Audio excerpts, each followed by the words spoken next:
कॅम्पेनसाठी जो फलक लावण्यात आलेला होता तो सुद्धा काढून टाकण्यात आलेला आहे। एक साधारण तासभर जवळपास आपल्याला सिग्नेचर कॅम्पेन झाल्याचं पाहायला मिळालं। गर्दी जमत होती, पण गर्दी पांगवण्यासाठी या ठिकाणी शर्थीचे प्रयत्न पोलीस प्रशासनाकडून केले जाते। तुम्ही कुठून आला? मी आलोय भांडूपूरनं आलोय। भांडूपूरनं आलोय मी। पण मी जर पाहिलं एक तासा कॅम्पेनिंग चालू होता। हा कशासाठी चालू होता? आमच्या हक्कासाठी चालू होता, युवकांच्या हक्कासाठी चालू होता। नीटचा पेपर फुटला गेला, 20 मुलांनी सुसाईड केलं। त्या 20 मुलांचे 21 मुलांनी सुसाईड केलं। त्यातला एक कोण मुलगा, एकुलता एक मुलगा असेल, कोण मुलगी असेल। मुलं आई वडील आपल्या पोटाची चिडगी साईडला ठेवून त्या पैशाच्या माध्यमातून मुलांना शिकवलं जातं। शिकवल्यानंतर कित्येक पैसा खर्च होतो आणि त्या गरीबाच्या मुलाचा नीटचा पेपर फुटला जातो, वर्ष वाया जातं। ज्या धर्मेंद्र प्रधान हे एज्युकेशन मिनिस्टर आहेत, ह्यांची मुलगी देशाच्या बाहेर शिक्षण घेते। पण इथल्या युवा पिढीने स्वतःच्या हक्कासाठी जर देशाच्या शिक्षण व्यवस्थेवर ट्रस्ट करून जर आम्ही कुठली एक्झाम देतोय, त्या एक्झामचा पेपर तुम्ही फोडताय आणि आम्ही आमच्या हक्कासाठी जर इथे उभे आहोत, त्याच्यासाठी तुम्ही आम्हाला अधिकार देऊ शकत नाही। आम्ही शांततेने जेव्हा कुठला मोर्चा करत असतो ना, संविधानामध्ये सगळ्यात मोठा बाबासाहेबांनी पाया दिलाय आर्टिकल 32। शांततेच्या माध्यमातून जेव्हा आम्ही मोर्चा करत असतो, आर्टिकल 32, आर्टिकल 19, आर्टिकल 14 हा अभिव्यक्ती स्वातंत्र्य आहे आम्ही शांततेने करत असताना। पण तुम्ही आमच्या शांततेच्या मोर्चेला जर हिंसा करत असाल तर ती आमची चुकी नाही, ती तुमची चुकी आहे। दुसरी गोष्ट, जेव्हा आपण लाठीचार्ज करतो, हा लाठीचार्ज कमरेच्या खाली केला पाहिजे। पण हा लाठीचार्ज कमरेच्या खाली न करता हा लाठीचार्ज डोक्यावर मारला गेला, हाताला मारला गेले। ज्या बोटांनी 2014ला अनेक लोकांनी वोट केलं ना बीजेपी सरकारला, काँग्रेस अशी आहे तशी आहे म्हणून, त्याच बोटाला लोक आज या पोलिसांनी तोडलेल्या आहे, सरकारने फ्रॅक्चर केलेलं आहे। कोणाच्या हक्कासाठी आम्ही उतरलो? स्वतःच्या हक्कासाठी। मला पोलिसांना सांगायचंय की तुम्ही असं युवा पिढीला पकडून डांबू नका।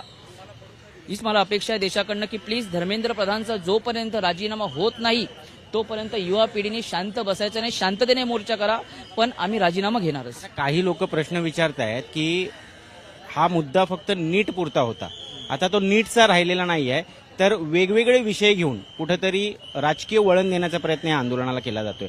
तुम्हाला काय वाटतं? बघा, जो हा मोर्चा हा जो प्रामाणिकतेच्या विचारावर सुरू झाला, पण पाहायला गेलं ज्या उद्रेक एवढा मोठा झाला की आताचे सरकार बसलेले ना, ते केंद्रापासून महाराष्ट्रात ते घाबरलेले आहेत।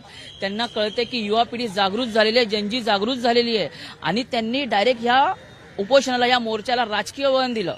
म्हणजे त्यांना मी काँग्रेसचा समर्थक नाहीये, मी देश राष्ट्रध्वजाचा समर्थक आहे। राहुल गांधी जेव्हा तिथे पोहोचले त्याच्यानंतर ह्यांनी काय सांगितलं गेलंय की स्टुडंट लोकांच्या खांद्यावर बंदूक ठेवून आज हे उपोषण केलं जातं। हे साफ चुकीचं आहे। जो स्टुडंट आहे तो कुठल्या पक्षाचा नाही, तो जाती धर्माला सगळ्यांना सोडून तो आज स्वतःच्या हक्कासाठी लढाई लढतोय। म्हणून मला या महाराष्ट्रातल्या, देशातल्या प्रत्येक राजकीय माणसाला सांगायचं आहे, हे युवकाचं हक्काचं आंदोलन आहे, ह्याला राजकीय वळण देऊ नका। तुम्ही स्वतः काय करता?